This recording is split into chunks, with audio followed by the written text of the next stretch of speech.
Doctor ஆகணுங்கிறது உங்களோட கனவா? அப்போ அந்த கனவை நனவாக்க உங்கள் Vidhu NEET coaching academy future doctors ஆக உடனே கால் பண்ணுங்க. அப்ப யார் அரசியலுக்கு கட்சி தொடங்கினாலும் திமுகவை வீழ்த்தணும், அடிக்கணும், எதிர்க்கணும் அப்படின்னா மட்டும்தான் இவங்க ஓட்டுகளை கெயின் பண்ணணும். இது ஒரு ஓட்டு கட்சி. திமுகவை எதிர்த்தா ஒரு ஓட்டை கெயின் பண்ணலாம், அதுக்காக அவங்க எதிர்க்கிறாங்க. விஜய் இல்லை, இன்னொருத்தர் அஜய்னு யாராவது ஒரு கட்சி தொடங்கினா அவரும் அதே நிலைப்பாட்டில் தான் இருப்பாரு. நிறைய திமுக நிறைய தாக்குறாரு, அண்ணா திமுகவை தொடவே மாட்டேங்கிறாரு. என்ன அண்ணா திமுக வந்து இறங்கி வரணும். எனக்கு ஒரு 10 மந்திரி கொடுங்கன்னு கூட விஜய் கேட்கலாம், துணை முதல்வர் கொடுங்கன்னு கேட்கலாம். இந்தியாவிலே பெரிய கிங் மேக்கர்னு சொல்லி கேட்டுக்கிட்ட அமித்ஷா வாயால அதிமுக உள்கட்சி பிரச்சனை தலையிட மாட்டேன்னு சொல்ல வைக்கலையா? பிஜேபி தான் இந்தியாவையே பயன்படுத்தும். ஆனா அப்பேற்பட்ட பிஜேபியை யார் பயன்படுத்துவான்னு கேட்டீங்கன்னா எடப்பாடி தான் பயன்படுத்தும். திமுக அதிமுக இல்லாத ஒரு அணியாக விஜய் உருவாவதற்கு காரணம் அதிமுக பிஜேபியோட தான் இருக்குன்னு நினைக்கிறேன். இன்னைக்கு ஒரு செட்டப் இருக்குல்ல, இன்னைக்கு ஒவ்வொரு கட்சியோட நிலை இன்னைக்கு இருக்குல்ல, இந்த நிலை இப்படியே நின்னுதுன்னா திமுக ஆட்சி அமைக்கிறத யாராலையும் தவிர்க்க முடியாது. இப்படி இருந்துட்டா திமுக ஜெயிச்சிடும். பிஜேபியை விட்டு அதிமுக வந்துருச்சுன்னா திமுக 10 வருஷம் மறுபடியும் ஆட்சிக்கு வருது. அதிமுகவோட கூட்டணி வச்சு தேர்தலை சந்திக்கிறதுன்றது வேற, ஆட்சியில பங்கு வாங்கி தேர்தலை சந்திக்கிறது வேற. முதல் தேர்தலில் நீங்க ஆட்சியில பங்கு வாங்கிட்டீங்கன்னா கட்சி காலி ஆயிடும். விஜய் வந்து யங்ஸ்டர்ஸ் டோட்டலா எடுத்துருவாரு. அது சீமான காலி பண்ணிடுவாரு, பிஜேபியை காலி பண்ணிடுவாரு, அதிமுக காலி பண்ணிடுவாரு. ஏன் திமுகவோட ஓட்டே கெயின் பண்ணுவாரு. திமுகவும் அதை தான் விரும்புது. விஜய் வந்து தனியா நிக்கணும், அதிமுக பிஜேபியோட நிக்கணும். ஏன்னா ஒட்டுமொத்த சிறுபான்மை ஓட்டும் திமுக பக்கம் வந்துடும்.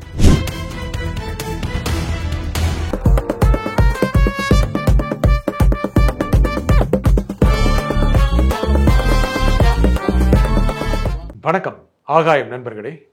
விஜய் செல்வாக்கு உயர்கிறதா? அதிமுகவுக்கு கதவு திறந்திருக்கிறதா? இதை பற்றி பேசுவதற்காக அரசியல் விமர்சகர் திரு பெரியார் சரவணன் இங்க வந்திருக்கிறார். வணக்கம் திரு பெரியார் சரவணன். வணக்கம். வணக்கம்.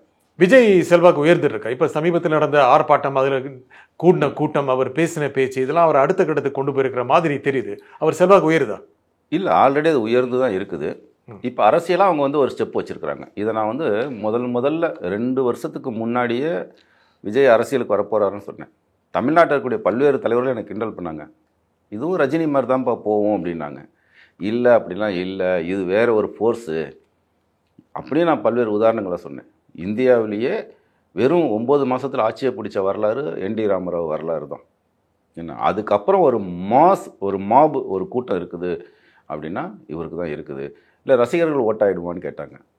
ரசிகர்கள் ஓட்டாக மாட்டாங்க, ஆனால் ஓட்டாக கன்வெர்ட் பண்ணுறதுக்கான வாய்ப்பு இருக்குது. யாரோ ஒரு சூத்திரதாரி ரசிகர்களை ஓட்டராக கன்வெர்ட் பண்ணிட்டான்னா எல்லாத்துக்கும் அது பாதிப்பை ஏற்படுத்தும் அப்படின்னு தொடர்ந்து நான் சொல்லிக்கிட்டே வரேன். அது யாரும் பெருசாக எடுத்துக்கல. அதோட விளைவு இன்னைக்கு எல்லாருமே கண்ணு முன்னாடி பார்க்குறாங்க. சாலிடாக 10% ஒரு 15% காங்கிரீட்டான ஓட்டுக்களாக வளர்ந்துருக்கு. இந்த ஆர்ப்பாட்டம் உண்மையாகவே இந்த ஆர்ப்பாட்டத்தில் நிறைய பேசினார். கொஞ்சம் தான் பேசினாரா, ரொம்ப இம்பாக்ட் கொடுக்குற மாதிரி இருந்துச்சு. நிறைய கூட்டம் கூடிச்சு. கூட்டம் கலைந்து போன பிறகு நிறைய குற்றச்சாட்டு. எவ்வளோ பேர் வருவாங்களா, இந்த அளவுக்கு விஜயோட கட்டுப்பாட்டில் இருப்பாங்களா, இல்லை இல்லாமல் போவாங்களா, எல்லாம் இருக்கும்போது விஜயோட பாதை என்ன அப்படிங்கிறத தெளிவுபடுத்துச்சு அந்த ஆர்ப்பாட்டம். அதாவது இதை 2 வகையாக பார்க்கலாம். ஒன்று வந்து விஜய் வந்து எல்லா தலைவர்களுமே, தமிழ்நாட்டில் எல்லா தலைவர்களுமே எல்லாத்துக்கும் ஒரு டாஸ்க்கு கொடுத்துருவாங்க. நீ இவ்வளோ பேர் கூட்டு வரணும், இவ்வளோ பேர் கூட்டு வரணும், இவ்வளோ பேர் கூட்டு வரணும்னு சொல்லிட்டு இதுதான் எல்லா கட்சியிலையும் நடக்கிறது. ஆனால் இங்கே வினோதமாக என்ன நடந்ததுன்னா, அளவுக்கு அதிகமாக கூட்டு வராது, யாரையும் லிமிட்டடாக கூட்டிட்டு வா அப்படின்னு சொல்லி ஒரு 12 சட்டத்திட்டங்களை கொடுத்துட்டாங்க. இப்படி தான் நடந்துக்கணும். என்ன காரணம்னா, எல்லாத்துக்கும் ஒரு அரசியல் பயிற்சி, ஒரு கோட்பாடு அதை நோக்கி போகும். இவங்க எல்லாமே ரொம்ப ஃப்ரெஷர் யங்ஸ்டர்ஸ், எல்லாருமே யங்ஸ்டர்ஸு ஃப்ரெஷராக இருக்கிறாங்க. ஒரு பெரிய அளவில் அவங்களுக்கு வந்து அவங்ககிட்ட ஒரு மென்டலியாவோ இல்லை வேறு எதுவும் கரெக்டும் கிடையாது. அவர் உண்மையிலேயே அவர் ஏதோ ரட்சகர் மாதிரி அவர் காப்பாற்றுவார்ன்ற ஒரு எண்ணத்தில் அவங்க திட்டமிட்டதை விட கூட்டங்கள் கூடுறாங்க. பெரும்பாலுமே விஜய் வந்து பல்வேறு நிகழ்ச்சிகளை தவிர்க்கிறதுக்கு காரணமே இந்த கூட்டத்திலிருந்து தப்பிக்கிறது தான். ஏன்னா அந்த கூட்டத்தை வந்து அது யாராலையும் கட்டுப்படுத்த முடியாத ஒரு கூட்டமாக இருக்குது. அது பல்வேறு சமயங்களில் அது ப்ரூவ் பண்ணப்பட்டிருக்குது. இந்த ஆர்ப்பாட்டத்திலையும் அது நடந்திருக்குது. இது ஒன்று. விஜய் பேசுகிறாரா அப்படின்னு கேட்டிங்கன்னா, இன்றைக்கி நம்ம காங்கிரஸ் காலத்தில் இருந்து சில பேச்சுகள் இருக்கும். அக்ரஹார தமிழில் தான் காங்கிரஸில் பேசுவாங்க ஒரு காலத்தில். திராவிட இயக்கங்கள் பெரியார்லாம் வரத்துக்கு முன்னாடி வரையிலும் பார்த்திங்கன்னா ஒரு பாட்டாலாம் பாடுவாங்க. காந்தி வந்தார், சுதந்திரம் வாங்கி அப்படி தான் அந்த பேச்சே அப்படி தான் வரும். ரொம்ப ஒரு அக்ரஹார தமிழில் ஒரு இதாக கர்நாடிகா அது மாதிரி பேசிக்கிட்டு இருப்பாங்க. அதை உடைச்சது யாருன்னு கேட்டிங்கன்னா திராவிட இயக்கங்கள் உடைச்சது. அது ஒரு மாதிரியான ஒரு கூட்டம் வந்து உருவாச்சு. இன்னைய வரலும் அது நடந்துகிட்டு இருக்குது. இந்த பேட்டர்னில் இருந்து இப்படி ஒரு ஃபார்முலா இருக்குது இல்லை, இதுல இருந்து முற்றிலும் ஒரு வேறுபட்டு நிற்கிறார். வேறுபட்டுனா அவருக்கு தெரிஞ்சா தெரியாமல? அவருக்கு நிறைய விஷயம் தெரியும். அரசியலை பொறுத்தவரையிலும் விரல் நுனியில் இருக்கும். உலக அரசியலை விஜயை பொறுத்தவரையிலும் நான் புரிஞ்சுக்கிட்ட சொல்கிறேன், அரசியலில் எல்லாமே தரவாக தெரியும். தமிழ்நாடு அரசியல், இந்திய அரசியல், உலக அரசியல் எல்லாமே தெரியும். ஒவ்வொரு கட்சியை பற்றி தனிப்பட்ட முறையில் தெரியும். ஆனால் அவருக்கு ப்ரெசென்ட் பண்ண தெரியாது. பப்ளிக்கில் வந்து எப்படி அதை ப்ரெசென்ட் பண்ணணும் அப்படின்றது அவருக்கு தெரியாது. அது ஒருவேளை கால ஓட்டங்கள் வந்து கற்றுக் கொடுக்கலாம். இன்னும் ஒரு 5 ஆண்டுகளோ 10 ஆண்டுகளோ தொடர்ந்து மேடை ஏறும்போது அப்படியான ஒரு மக்கள் மொழியில் பேசுகிறது, மக்களுக்காக பேசுகிறது. இப்போ பேசுகிறது என்னன்னா, தனக்குள்ள ஒரு ஆதங்கம் இருக்குது, அந்த ஆதங்கத்தை பேசுகிறதுன்னு ஒன்று இருக்குது. இன்னொன்று மக்களுக்காக பேசுகிறதுன்னு ஒன்று இருக்குது. இப்போ நான் என் கோபத்தை காட்ட போகிறேன்னா மக்களை பிரதிபலிக்க போகிறேன்னான்னு ஒரு கேள்வி இருக்குல்ல, இதை பிரித்து பார்க்கணும். இதெல்லாம் வந்து அனுபவங்கள் தான் கொடுக்கும். முக்கியமாக நீங்கள் பேசுகிறத சமீபத்தில் நிறைய திமுக நிறைய தாக்குறாரு. லாக்அப் டெத்ஸ் பற்றியும் லாக்அப்பில் மரணம் நிகழ்ந்தது பற்றியும் நிறைய திமுகவை தான் திரும்ப திரும்ப விமர்சிக்கிறாரு. அண்ணா திமுகவை தொடைய மாட்டேங்கிறாரு, என்ன காரணம்? இல்லை, அதாவதுங்க, தமிழ்நாட்டோட அரசியல்னு எடுத்துக்கிட்டிங்கன்னா கடந்த 60 ஆண்டுகள் அரசியலை திமுக எதிர்ப்பு, திமுக ஆதரவு அரசியல் தான். யார் அரசியல் கட்சி தொடங்கினாலும் திமுகவை எதிர்த்தா தான் இவங்க சர்வேல் பண்ணிக்க முடியும். இப்போ ஒரு 1000 ரூபாய் இருக்குது, 30 ரூபா திமுக இருக்குது, 70 ரூபா 30 ரூபாய்க்கு எதிராக நிற்குது. 100 ரூபாய்க்கு சொல்கிறீங்க? 100 ரூபா. அப்போ திமுகன்ற 30% ஓட்டு, வெளியில் வந்து 70% ஓட்டு இருக்குது. இந்த 70% ஓட்டை நீங்கள் எடுக்கணும்னா இந்த 30% நீங்கள் வீழ்த்தணும். இது ஒரு பொலிட்டிக்கல் டாக்டிக்ஸ் இது. அப்போ யார் அரசியலுக்கு கட்சி தொடங்கினாலும் திமுகவை வீழ்த்தணும், அடிக்கணும், எதிர்க்கணும் அப்படின்னா மட்டும்தான் இவங்க ஓட்டுக்களை கெயின் பண்ண முடியும். இது ஒரு ஓட்டு கட்சி. இப்போ தனிப்பட்ட முறையில் விஜய்க்கும் திமுகவுக்கும் அது வாக்கிய வரப்பு தகராறா? இந்தியாவில் நீங்கள் எல்லா மாநிலத்தோட ஒரு பட்டியலும் இடுவோம், நம்ம போடுவோம், ஒரு பட்டியல் போடுவோம். எல்லாத்தோட நலத்திட்டங்கள், எல்லாத்தோட ஃபார்மெட்டு, எல்லோரும் வச்சுருக்கக்கூடிய கொள்கைகள் ஒரு பட்டியல் போட்டிங்கன்னா அதில் முதல்ல வந்து நிற்கக்கூடிய தமிழ்நாடு தான் இருக்கும். ஆனாலும் ஏன் அவங்க எதிர்க்கிறாங்க? இதுதான் சர்வேல்ன்றது. இந்த சர்வேலுக்கு அரசியல்ன்றது இதெல்லாம் நியாயமான ஒரு கேள்வி இருக்குல்ல. யோகியனுக்கு அப்புறம் அரசியல் என்ன வேலை? அதனால் இங்கே நியாய அநியாயன்றதெல்லாம் பார்க்க முடியாது. திமுகவை எதிர்த்தா ஒரு ஓட்டை கெயின் பண்ணலாம், அதுக்காக அவங்க எதிர்க்கிறாங்க. விஜய் இல்லை, இன்னொருத்தர் அஜய்னு யாரோ ஒரு கட்சி தொடங்கினா அவரும் அதே நிலைப்பாட்டில் தான் இருப்பார். இதில் வருத்தப்படுறதுக்கோ இது பண்ணுறதுக்கோ இதெல்லாம் ஒன்றுமே கிடையாது. ஆனால் அது சரி, அதிமுகவுக்காக ஒரு ஓப்பனிங் வச்சிருக்கிறாரா, கதவு திறந்து வச்சிருக்கிறாரா? அது நான் ஒரு 1.5 வருஷமாக ஒரு பேச்சுவார்த்தை நடந்துக்கிட்டு தான் இருக்குது. இப்போமா? இப்போ நடந்துக்கிட்டு தான் இருக்குது. பிஜேபி அணி ஆரம்பித்த பிறகுமா? நான் கடந்த பேட்டிகளை தொடர்ந்து நான் சொல்லிக்கிட்டே வருது என்னன்னு கேட்டிங்கன்னா, இந்த கூட்டணி டிசம்பரை தாண்டாது. எது? பாஜக அதிமுக கூட்டணி டிசம்பரை தாண்டாது அப்படின்றது தான் நான் புரிஞ்சுக்கிட்டது அரசியல். அந்த மாதிரி தாண்டாமல் இருக்க முடியுமா? ஏற்கனவே அனுபவம் இருக்குதுல்ல. 4 சீட்டு கொடுத்தாங்கங்க பிஜேபிக்கு 4 சீட்டை கொடுத்துட்டு ஒட்டுமொத்த கட்சியையும் தன் கட்டுப்பாட்டுக்குள்ளே கொண்டு வர சாமர்த்தியம் எடப்பாடிக்கு தானே இருந்தது, வேற யாருக்கு இருந்தது? பிஜேபிக்கு தேவை 4 சீட்டு, அதிமுகவுக்கு தேவை கட்சி பொதுச்செயலாளர் பதவி, ஒட்டுமொத்த ஹோல்டிங் கொண்டு வரணும்.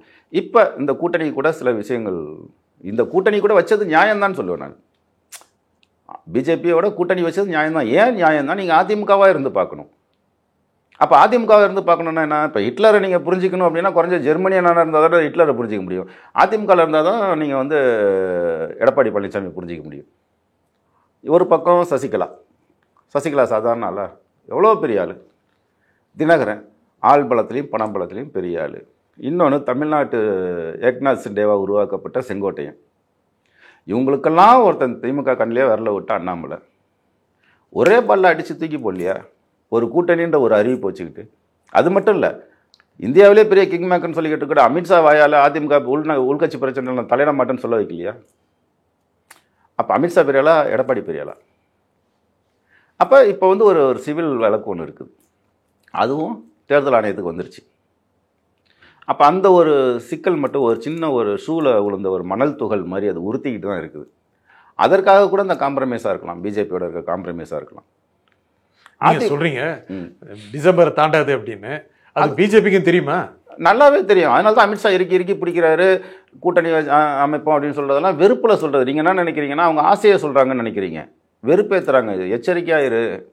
எடப்பாடி வந்து அவங்க எச்சரிக்கிறாங்க, கூட்டணி இவரு அதிமுக தலைமையில் ஆட்சி அமையும், அதிமுக தான் தனித்த ஆட்சி அமைக்குன்னு சொல்கிறாரு இவர் சொல்கிறாரு. ஆனால் இது சொன்னது மீறி 3 தடவை அமித்ஷா சொல்கிறதுக்கு அவசியம் என்ன இருக்குது? இவங்க போயிடுவாங்கன்னு தெரியும். தான் காரியம் முடிஞ்சவனே நம்மளை பயன்படுத்திட்டு போயிடுவாங்க. பிஜேபி தான் இந்தியாவையே பயன்படுத்தும். ஆனால் அப்பேற்பட்ட பிஜேபியை யார் பயன்படுத்துவான்னு கேட்டிங்கன்னா எடப்பாடி தான் பயன்படுத்துவார். அப்படியான ஒரு அரசியல் அது. அவர் வந்து கம்பராமாயணத்தை யார் எழுதுனாங்க, இங்கே இருக்கக்கூடிய ஒரு ட்ரெடிஷ்னலான பாலிடிக்ஸ் என்ன இருக்குது, அண்ணாவை பற்றி இருக்குது, திராவிடம்னா என்னன்றதை பற்றி வேணால் அவருக்கு தெரியாமல் இருக்கலாம். ஆனால் அரசியலில் எடப்பாடி பழனிசாமி அடிச்சுக்கிறதுக்கு ஏன் அறிவு கட்டினவரெலாம் ஆளே கிடையாது, இந்திய அளவில் கிடையாது. அந்த அளவுக்கு ரொம்ப நுணுக்கமான ஆள், திறமையான ஆள், எப்பேற்பட்ட அரசியல் சூழலையும் சந்திக்கக்கூடியவர். ஆனால் விஜய் ஏன் விமர்சனம் பண்ண மாட்டேங்கிறாரு? ஒரு ஓப்பனிங் இருக்கா? இருக்குது. அதனால தான் சொல்கிறேன், டிசம்பருக்கு மேலே அந்த கூட்டணி இப்போ பிஜேபி என்னங்க கோரிக்கை வைக்குது, கூட்டணியில் பங்கு கேட்குது.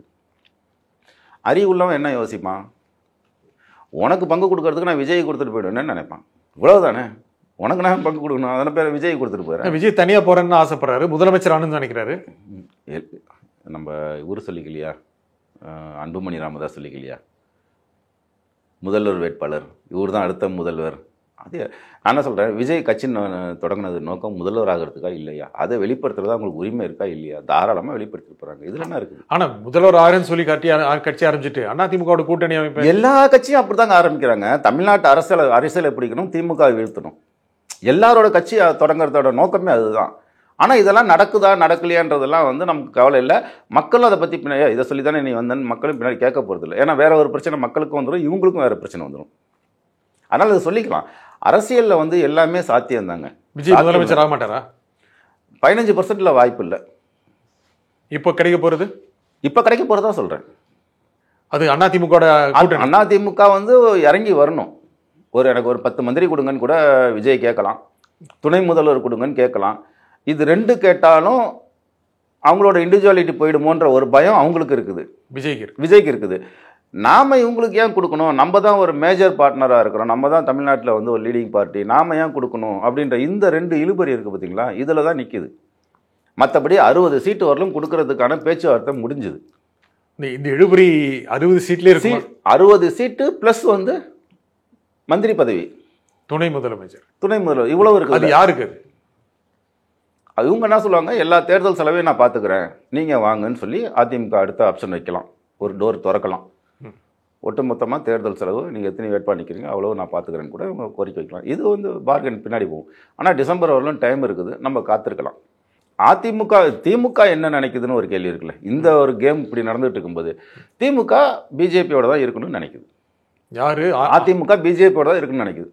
இன்னைக்கு ஒரு செட்டப் இருக்குல்ல, இன்னைக்கு ஒவ்வொரு கட்சியோட நிலை இன்னைக்கு இருக்குல்ல, இந்த நிலை இப்படியே நின்றுதுன்னா திமுக ஆட்சி அமைக்கிறத யாராலையும் தவிர்க்க முடியாது.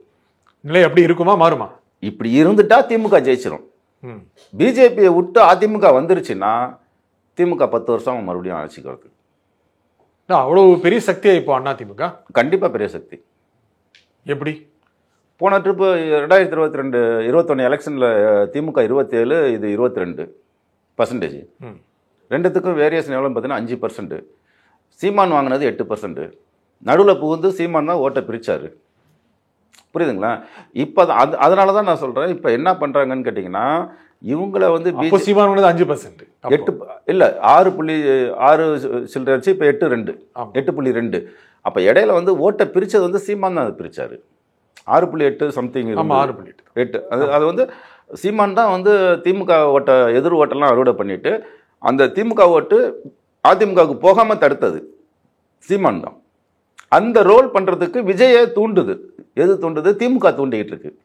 தனியாக போய் சொல்லி தனியாக நில்லு அப்படின்னு. ஏன் தனியாக நின்னா திமுக மறுபடியும் என்ன பண்ணுவோம், சீமான் ரோலை விஜய் எடுப்பார், திமுக எதிர்ப்பு ஓட்டெல்லாம் இவர் கெயின் பண்ணுவார், விஜய் கெயின் பண்ணுவார். அப்போ ஆட்டோமேட்டிக்காக அதிமுகவுக்கு போகிற ஓட்டு தடுத்துரும், திமுக ஜெயிச்சிடும். அப்போ திமுக விஜய் தெரியும்ல, எது விஜய் தெரியும்ல, தெரியலாம், தெரிய வாய்ப்பு இருக்குது. இருந்தாலும் தனியா போய் ஒரு 15-20% ஓட்டு வாங்குவோம், இல்ல ஒரு 15-20 சீட்டு வாங்குவோம் அப்படின்னு விஜய் நினைக்க. ஏற்கனவே ஒரு ரிப்போர்ட் கொடுத்துருக்குறாங்க. என்ன ரிப்போர்ட் கொடுத்துருக்காங்கன்னா, அதிமுகவோட கூட்டணி வச்சு தேர்தலை சந்திக்கிறதுன்றது வேற, ஆட்சியில் பங்கு வாங்கி தேர்தலை சந்திக்கிறது வேற. இந்த முதல் தேர்தலில் நீங்கள் ஆட்சியில் பங்கு வாங்கிட்டீங்கன்னா கட்சி காலி ஆயிடும்ல, சுத்தமாக காலி ஆகிடும். ஆட்சியில் பங்குன்னு விஜய் கட்சி வந்து வாங்கிட்டால், தரத்துக்கு தயாராக இல்லை, ஒருவேளை வாங்கிட்டா ஒரு 10 மந்திரி பதவியோ துணை முதல்வர் கூட 10 மந்திரி பதவியோ கொடுத்துட்டாங்கன்னா கட்சி இந்த தேர்தல் 26 தேர்தலோடு முடிஞ்சிடும். அதுக்கப்புறம் அது நகராது. அப்படின்னா தனியாக போய் தனியாக நின்று சோலோவோ அவங்களோட ஸ்ட்ரென்த்தை ப்ரூவ் பண்ணால் மட்டும்தான் அந்த கட்சி நீடிச்சு நிலைக்கும். விஜய் சாய்ஸ் அதுதான். விஜய் அதுதான் விரும்புகிறாங்க, புரியுதுங்களா? ஆனாலும் சில பேச்சுவார்த்தை பார்கெனிங் போயிட்டு தான் இருக்குது. திமுகவும் அதை தான் விரும்புது. விஜய் வந்து தனியாக நிற்கணும், அதிமுக பிஜேபியோட நிற்கணும். ஏன்னா ஒட்டுமொத்த சிறுபான்மை ஓட்டும் திமுக பக்கம் வந்துடும், விஜய் பக்கமும் போகும். விஜய் வந்து யங்ஸ்டர்ஸை டோட்டலாக எடுத்துருவார். அது சீமானை காலி பண்ணிவிடுவார், பிஜேபியை காலி பண்ணிவிடுவார், அதிமுக காலி பண்ணிடுவார். ஏன் திமுகவோட ஓட்டையே கெயின் பண்ணுவார் யார்? விஜய். எல்லார் ஓட்டையும் எடுப்பாப்புல. ஆனால் அப்படி எடுத்தாலும் அது எதிர் ஓட்டாக தான் நிற்கும், எதிர் ஓட்டு தான் போகும். அப்போ திமுக இயல்பாக ஆட்சியில் அமைகிறதுக்கு பல்வேறு சாதகமான சூழ்நிலைகள் இன்றைக்கி இருக்க நிலைமை நீடிச்சதுன்னா மறுபடியும் திமுக தான் ஆட்சி அமைக்கின்றதில்லை, எந்த மாற்றமும் இல்லை. இப்போ விஜய் தனியாக போக தான் விரும்புவார். அப்படி தான் ஒரு ஆய்வறிக்கை கொடுத்து இந்த கட்சி காலத்துக்கு நீடிச்சு இருக்கணும்னா நீங்கள் தனியாக நின்று எம்எல்ஏ ஆகி ஒரு 10 எம்எல்ஏ 20 எம்எல்ஏ ஜெயிச்சு வருதான். இதுதான் ஒரு புரோட்டோக்கால், இதுதான் ஒரு சிஸ்டம். இது மாதிரி நீங்கள் போனீங்கன்னா நல்லாயிருக்கும். எடுத்தவொடனே உங்களுக்கு வந்து சக்தி இருக்குது, ஒரு 15% ஓட்டு இருக்குதுன்னு சொல்லி நீங்கள் கூட்டணி வச்சிங்க அப்படின்னு கேட்டிங்கன்னா கட்சி கலகலத்து போயிடும். ஏன்னா 87க்கு பிறகு தாங்க திமுக மாவட்ட செயலாளர் பல பேருக்கு ஆறு வாங்கினாங்க. உங்களுக்குலாம் தெரியும், நல்லா தெரியும். அது வரையிலும் வாடகை காரில் போவாங்க, வருவாங்க, கொள்வாங்க, அப்படி தான் இருக்கும். பெரிய அளவில் சொத்து பின்புலங்கள்லாம் இருக்காது. ஆனால் அதுக்கு முன்னாடியே அவங்க ஒரு 30-40 வருஷம் கட்சி நடத்திருக்கிறாங்க. ஒரு படிநிலை தான். அந்த படிநிலை தான் வந்து பல்வேறு படிப்பினைகளை மக்கள்கிட்ட வேலை செய்கிறதுல படிப்பினைகளை கொடுக்கும். எடுத்தோடனே ஒருத்தன் பதவிக்கு வந்துட்டானுங்கன்னா அவன் ஆடுற ஆட்டம் அதிகமாக இருக்கும். ஏன்னா என்ன காரணம்னு கேட்டிங்கன்னா அங்கே மெச்சூர் கிடையாது. அந்த பசங்க இருக்காங்கல்ல, ஒரு பெரிய மெச்சூர்னு சொல்ல முடியாது. அப்போ ஒரு மெச்சூரே இல்லாத ஒரு இடத்துல, தலையே இல்லாத ஒரு நபருக்கு போய் நீங்கள் ஒரு அழகான கிரீடத்தை சூட்டுனா என்ன ஆகும்? அது மெயின் தலை வேணும்ல. அப்போ அந்த ஒரு பக்குவம் வந்து களம் தான் கொடுக்கணும், மக்கள் பணி தான் கொடுக்கணும். மக்களுக்கு தொண்டு செய்வது மூலியமாக தான் அவங்க பக்குவப்படுவாங்க. அதன் மூலியமாக அவங்க பதவிக்கு வருவது தான் அவங்க நீடித்து நிலைச்சிருக்கிறதுக்கான ஒரு வாய்ப்பு. ஆனால் நீண்ட நீங்கள் சொல்கிறீங்க டிசம்பரில் பாஜக அதிமுக கூட்டணி பிரிச்சிடும் அப்படிங்கிறீங்க. அப்போனா அதிமுக தனியாக போகும், வேறு சில கட்சிகள் கூட இல்லை வராங்கன்னா இந்த நிபந்தனையோடு தான் வராங்க. அவங்களும் எப்படின்னு கேட்டிங்கன்னா 110 தொகுதியில் ஜெயிக்கிறதுக்கு வாய்ப்பு இருக்குன்னு ஒரு சர்வே ரிப்போர்ட்டை கையில் வச்சுக்கிட்டு தான் டெல்லி போய் அமித்ஷாட்டே பேசுகிறாரு. தனித்துவ கூட்டணியே இல்லாமல் தனியாக 110 தொகுதியை ஜெயிச்சிட முடியுன்ற ஒரு ரிப்போர்ட்டு கையில் வச்சுக்கிறாரு. அந்த கொடுத்த நம்பிக்கையில் தான் ஒரு ஆட்டம் ஆடி பார்த்துடலாம், ஒரு ரிஸ்க்காக இருந்தாலும் பரவாயில்ல ஆடி பார்த்துடலாம் தான் போய் கூட்டணி வைக்கிறாங்க. அப்போ மறுபடியும் ஒரு வெளியில் வந்தார் அப்படின்னு கேட்டிங்கன்னா ஒரு கூட்டணி வேணும். யார் வருவான்னா ஒரு 2 இஸ்லாமிய கட்சிகள் வரும், சில உதிரி கிருஷ்ணசாமி போன்ற சில கட்சிகளை கொண்டு வர முடியும். இது போதுமானது இல்லை. அப்போ என்ன பண்ணணும்? விஜயோட ஒரு அக்ரிமெண்ட் இல்லாமல் இவர் பிஜேபி கூட்டு வர விஜய் வருவேன்னு சொன்னாதான் பிஜேபி அணியை பிடிப்பார், வருவார். ஆனால் திமுக அதிமுக இல்லாத ஒரு அணியாக விஜய் உருவாவதற்கு காரணம் அந்த மாதிரி ஒரு சக்தியாக உருவாகிறாருன்னா அதுக்கான அவசியம் இருக்கா? கண்டிப்பாக இந்த சமூகத்தில் அவசியம் இருக்குது. எதுவுமே வந்து இப்போ இந்த சுண்டு வரல இன்னும் ஒரு 50,000 வருஷத்தில் இருக்காது. ஏன்னா அதோட பயன்பாடு இல்லை. அறிவியல் தான் சொல்லுது, அது உதிர்ந்துடும். நமக்கு ஒரு வால் இருந்தது, நம்மளோட ஸ்பைனல் எண்டில் பார்த்திங்கன்னா ஒரு வால் இருந்தது, அது கால ஓட்டத்தில் உதிர்ந்துச்சு. ஏன்னா தேவையில்லை, உதிர்ந்துருச்சு. இன்றைக்கி விஜய்க்கு தேவை இருக்குதானா 100% இல்லை, 1000% இல்லை, லட்சம் மடங்கு சதவீதம் வந்து விஜய்க்கான சமூக தேவை இருக்குது. என்ன சமூக தேவை இருக்கு? விஜய் வந்துடுவார், இங்கே ஒரு பெரிய ஒரு புரட்சியை வந்து நடத்தி காட்டிடுவார், அந்த இடத்துலேருந்து சொல்ல வரல. இந்த அரசியல் இருக்குது பார்த்திங்களா, இன்றைக்கி போகிற ஒரு அரசியல் இருக்குது பார்த்திங்களா, இந்த அரசியல் ரொம்ப ஒரு மோசமான கட்டத்துக்கு போகுது. அது வந்து ஒரு நாகரிகமாக இல்லை. அது பண்ண திராவிட இயக்கங்கள் தன்னோட வேலையை நிறுத்திடுச்சு. அது ஒரு புரட்சியின் பிறப்புறுப்பது. திராவிட இயக்கங்கள் இருக்குது, அது திகாவாக இருக்கட்டும், திவிகாவாக இருக்கட்டும், பெரியார் திகாட்டும், இன்னொரு பிற இயக்கங்களாக இருக்கட்டும், அது புரட்சியோட பிறப்புறுப்பு. அது ஏராளமான கல்வியாளர்களை, ஆய்வாளர்களை, எழுத்தாளர்களை, பேச்சாளர்களை, கருத்தாளர்களை, இலக்கியவாதிகளை அது உற்பத்தி பண்ணிக்கிட்டே இருந்தது. இன்றைக்கி அது பிரசவம் வந்து தூர்ந்து போச்சு. அந்த பிறப்புறுப்பு தூர்ந்து அந்த பிரசவம் நின்றுடுச்சு. அது நின்னோடனே சமூகத்தில் அப்படியான பிரச்சாரங்கள் இல்லை. சரி, அடுத்த கட்டம் எங்கே வரும்? மக்கள் ஒரு இடத்துல கூடலை, அதனால் பேசலைங்க. அப்போ மக்கள் இன்னொரு இடத்துல கூடுறானே, சோசியல் மீடியாவில் கூடுறோம். சோசியல் மீடியாவில் நீங்கள் அங்கே ஆளுமை செலுத்துறீங்களா அப்படின்னா அதை பற்றின சிந்தனையே இல்லை. பெரியார் வரும்போது ஒரு பெட்ஃபோர்டு வண்டியில் வருவார், அதில் தொங்கிக்கிட்டு வந்தவங்க இவங்க. பெரியார் இவரை விட்டு கடந்து போயிட்டார். ஆனால் இவங்க இன்னும் 50 வருஷத்துக்கு பின்னாடியான சிந்தனையிலே இருக்கிறாங்க. இந்த சமூகம் இது நகர்ந்து வந்துருச்சு, சீமான் பின்னாடியும் அண்ணாமலையும் ஒரு பெரிய ஓட்டு வங்கி இருக்குது, விஜய் பின்னாடி ஒரு பெரிய ஓட்டு வங்கி இருக்குது அப்படின்றத நம்புறதே அவங்க தயாராக இல்லை. இப்போ ஒரு சின்ன உதாரணம் சொல்கிறேன். டிவியில் அந்த கோபிநாத்தோட நீயா நானா டிபேட் ஒரு இது நிகழ்ச்சி போயிட்டுருக்குது. அதில் விசித்திரமான ஒரு தலைப்பு. என்ன தலைப்புனா, முதல்லலாம் பளிச்சுன்னு முகம் இருக்கணும் அப்படின்னாங்க, மஞ்சள்லாம் பூசிக்கிட்டு. அதுக்கப்புறம் ஃபேர் அண்ட் லவ்லி போட்டோடனே ஒரு க்ளோவிங் ஃபேஸ் அப்படின்னாங்க. இப்போ என்னடான்னா ஒரு ஃபேர்னஸ்ன்றான், அப்புறம் கிளாசி ஸ்கின் டோன்றான். இப்போ அவன் விளம்பரம் பண்ணுறது கிளாசி ஸ்கின் டோன்றான். அதுக்கப்புறம் பார்த்தோம்னா அதை காட்டுறான். ஏராளமான பேர் கொரியன் கற்றுக்கிட்டு வந்து உட்காந்துருக்குறாங்க. நாங்களாம் கொரிய கல்ச்சரில் வாழ்ந்துக்கிட்டு இருக்கோம்னு சொல்லி இங்கே இருக்கக்கூடிய இந்த ஜென்சி ஜென்ரேஷன் இருக்குல்ல,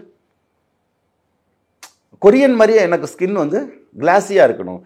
அப்போ இந்த யங்ஸ்டர்ஸ் இருக்கான் பார்த்தீங்களா, அவன் ரொம்ப ஒரு நவீனமாக போயிட்டுருக்கிறான். தன்னை வேற ஒரு பரிமாணத்தில் வந்து வளர்த்துக்கிட்டு போகிறான். ஆனால் தன்னை முற்போக்காளர்னு சொல்லக்கூடியவங்க இன்னும் அந்த புதிய இன்னைக்கு என்ன சமூகத்தில் நடக்குதுன்னே அவங்களுக்கு தெரியல. அதான் சொல்கிறேன்ல, விஜய் வந்தால் சமூகத்தில் என்ன ஆகுன்றதே உங்களால் புரிஞ்சிக்க தெரியலையே. என்ன ஆகும்? ஒரு இது ஒன்றும் இல்லை. இப்போ திமுக எடுத்துக்கோங்க, 85% திராவிட இயக்கங்கள் தான் அந்த ஓட்டுகளை வச்சுருந்தது. தமிழ்நாட்டோட ஓட்டை 85% திராவிட இயக்கம், திமுகவும் அதிமுகவும் மாறி மாறி அந்த ஓட்டுகளை ஷேர் பண்ணிப்பாங்க. இவங்க ஜெயிப்பாங்க, இல்லை அவங்க ஜெயிப்பாங்க, இப்படி தான் ஷேர் பண்ணிப்பாங்க. ஒரு 15% வெளியில் இருக்கும். அதை தான் இந்த சாதி கட்சிகள்லேருந்து, விடுதலை சிறுத்தைகள்லேருந்து மற்றவங்களாம் ஷேர் பண்ணிப்பாங்க. ஆனால் 21 தேர்தல் அவங்க கொடுத்த படிப்பினை என்னன்னு கேட்டிங்கன்னா, 50% தான் ரெண்டு பேர்த்திலையும் இருக்குது. ஒருத்தட்ட 22, இன்னொருத்தட்ட 27. மீதி 51%, 50% ஓட்டு திராவிடன்ற ஓட்டு வங்கிக்கு காம்பவுண்டுக்கு வெளியில் போயிடுச்சு. என்னவா போய் நிற்குது? சும்மா கூட போகல, திராவிடத்தை எதிர்த்து போய் நிற்குது. ஏராளமான தலித்திய கட்சிகள், ஏராளமான தமிழ் தேசிய கட்சிகள், அது உருவாக்குற ஒரு கருத்துருவாக்கம். இதற்காக இளைஞர்கள் வந்து அதற்கு வயப்படுவது, சீமான் பின்னாடி போகிறது. மாடு மேய்க்கிறதா சரின்றானே, காட்டுக்குள்ளே போய் மேயணும் அப்படின்னு ஒருத்தர் கேட்குறாரு அப்படின்னா, காட்டு விலங்கு எப்படி அதோட உணவு பாதிக்குது? ஒன்று. இன்னொன்று, நாட்டு விலங்குக்கும் காட்டு விலங்குக்குமே வித்தியாசம் தெரியல. விஜயோட தேவை என்ன? அதுதான், அந்த இடத்துக்கு தான் வரேன் நான். அப்போ இவங்க வந்து ஒரு பெரிய வேக்கம் விட்டாங்க. இன்றைக்கி ஒரு புதிய ஜென்ரேஷனு என்ன மாதிரி மைண்ட் செட்டில் இருக்கிறாங்கன்னே தெரியல. பிரச்சாரங்கள் கிடையாது, திராவிடம் தொடர்பான கோட்பாடுகள் கிடையாது. ஒரு சின்ன உதாரணம் சொல்கிறேன். மத்திய அரசு வந்து ஆளுநரை கண்டிக்குது. ஆளுநரை கண்டித்து இந்த சட்டங்கள்லாம் உடனே நிறைவேற்றலைன்னா நான் நிறைவேற்றுறேன்னு சொல்லுது. இந்த பிரச்சனை மக்கள்கிட்ட போய் சேரணுமா இல்லையா? மக்களுக்கே போகல. ஓரளவுக்கு அரசியல் தெரிஞ்சவங்களுக்கு மத்தியில் இந்த செய்தி தெரியும். வெகு மக்கள் சைடில் இந்த செய்திகள் போய் சேர்றதே கிடையாது. இன்றைக்கி திராவிடம்னு சொல்லிக்கலாம், பெரியார்னு சொல்லிக்கலாம், சமூக நீதினு சொல்லிக்கலாம். ஆனால் ஒரு குறிப்பிட்ட செக்டார் தான் அதை பற்றி பேசிக்கிட்டு இருக்கிறாங்க. இந்த மாஸ் சைக்காலஜின்றது இதுக்கு எதிராக இருக்குது. நீ விஜயோட தேவை என்னன்னு கேட்டேன். அதை தாங்க சொல்கிறேன். இந்த திராவிடன்ற ஐடியாலஜி இருக்குது பார்த்தீங்களா, இந்த திராவிட ஐடியாலஜிக்கு எதிரான வேற ஒரு ஐடியாலஜி இங்கே நிற்குது. அதுக்கு எதிரான ஐடியாலஜி நிற்குது. விஜய் திராவிடத்துக்கு எதிர்ப்பானார். நான் அந்த இடத்துக்கே வரல. நான் இது எதிர்க்கிறாரா ஆதரிக்கிறாரா இல்லை, மாற்று. அப்படி ஒரு இடம் வந்து ஒரு வேக்கம் உருவாயிடுது. அந்த வேக்கத்தை நிரப்புறதுக்கு விஜய் மட்டும் இல்லை, அண்ணாமலையில், சீமானில் இன்னும் நிறைய பேர் வந்துக்கிட்டே தான் இருப்பாங்க. அதை உங்களால் தவிர்க்கவே முடியாது. அப்போ இவர் வருவதற்கான காரணிகள்னு ஒன்று இருக்குது இல்லை, அந்த சமூக தேவை இருக்குதுல்ல. பசங்க ஆயிரக்கணக்கில் லட்சக்கணக்கில் போயிட்டுருக்காங்கல்ல, ஏன் போகிறான்? ஏன் விஜயால் வந்து சீமானால், அண்ணாமலையால் இளைஞர்களை அட்ராக்ட் பண்ண முடியுது, திராவிடம் பேசுகிறவங்களால ஏன் அட்ராக்ட் பண்ண முடியல? இதை பரிசீலிக்கிறதுக்கு யாராவது தயாராக இருக்கிறாங்களா? திராவிட கட்சிகளாக இருக்கட்டும், இளைஞர்களாக இருக்கட்டும். குறைஞ்சபட்சம் இந்த சமூகத்துக்கு ஒரு ஹீரோ வேணுன்றதே இவங்க ஒத்துக்க தயாராக இல்லையே. ஒரு சமூகத்துக்கு ஒரு ஹீரோ தான் தேவை அப்படின்றதே இவங்க ஏற்றுக்கிறதுக்கு உங்களால் முடியல. அப்போ இப்படியான ஒரு தத்துவ இடைவெளி விடும்போது, மனிதர்கள் அரசியலற்று போகும்போது, யாரோ ஒருத்தர் வரும்போது அவங்க பின்னாடி இந்த கூட்டம் திரள்றது, இது ஒரு இயங்கியல் கோட்பாடு, இதுதான் அறிவியல். விஜய் சமூகத்துக்கான ஹீரோ. நான் என்ன சொல்றேங்க, யாரு என்ன வேணாலும் பெயிண்ட் அடிச்சுக்கலாம், உள்ளீடு என்னன்றது களத்துல தான் தெரியும், களம்தான் அதை நிரூபிக்க முடியும். ஆனா அப்படியான ஒரு ஹீரோவை அவங்க எதிர்பார்க்குறாங்க மக்கள். இவருனால நமக்கு வந்து ஒரு விடிவு கிடைக்காதா, இவர் ஒரு மாற்றை கொடுக்க மாட்டாரா அப்படின்னு எதிர்பார்க்குறாங்கல்ல. அந்த எதிர்பார்ப்பை நீ கொடுத்தீங்கன்னா அவன் அங்கே போகிறான். சரி சரி பேசலாம். அப்போ இந்த மலடு தட்டி போன திராவிட இயக்கங்களோட செயல்பாடு தான் விஜயோட உற்பத்திக்கு முக்கிய காரணமாக இருக்குன்னு சொல்கிறேன். சார், இந்த நிகழ்ச்சியின் கருத்தில் குறிப்பிக்காக திரு பெரிய சரவணன், மிக்க நன்றி. நன்றி, மகிழ்ச்சி. மீண்டும் ஒரு நிகழ்ச்சியை சந்திப்போம். நன்றி, வணக்கம். டாக்டர் ஆகணுங்கிறது உங்களோட கனவா? அப்போ அந்த கனவை நனவாக்க உங்கள் Vidhu NEET coaching academy future doctors ஆக உடனே கால் பண்ணுங்க.